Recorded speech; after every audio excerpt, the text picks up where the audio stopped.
Good morning. Nasubukan nyo na bang magtarubong? Tarubong. Ito ano ko sa inyo.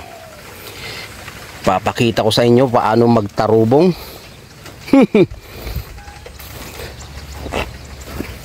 Pagkatapos ng ani, dito daming reject na kamote Pwede mo itong pakain sa baboy. Di ba? Pag masipag ka, maraming pagkain ng baboy. Good job. Pulutin lang di ba? Malaki-laki mga to Dami. Ipunin mo lang. All you gotta do. Di ba? Pagkain ng baboy. Di ba? Hiwa-hiwain mo lang yan. Dami.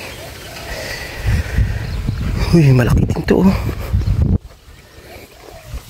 Ay sus, kinakain siya ng mga baka. Tingnan mo. Pulot-pulutin mo na lang Kamote. Ayun ang lalaki.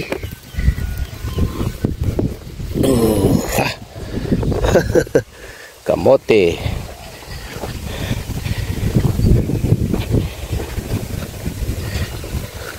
Laki. Dami. Pulot ka lang. All you gotta do. Ito pwede to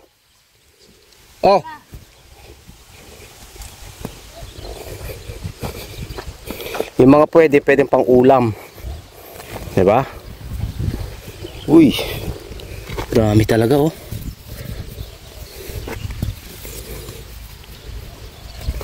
Tarubong.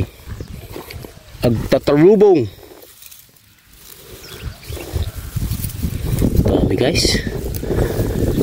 Kung masipag ka, maraming pagkain ng alaga. Ang lalaki niyan Pwedeng pangkain ng baboy. Sipag ka lang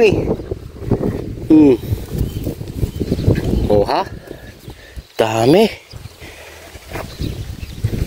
Pulot mo na lang.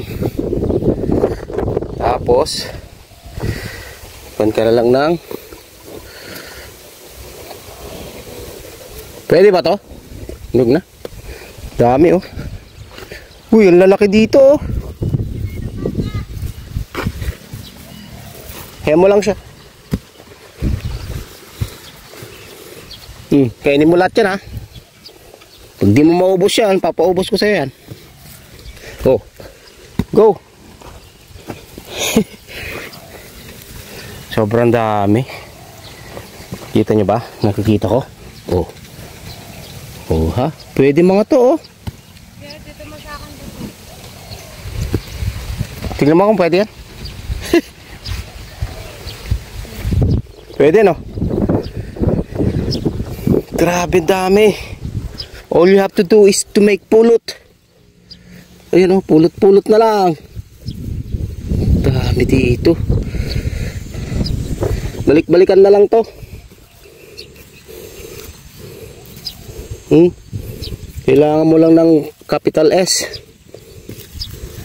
Ano ba yung capital S na yun? Sako at saka sipag.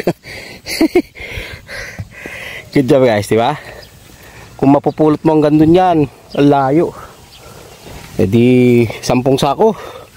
Meron ka ng pagkain ng baboy ng 10 taon.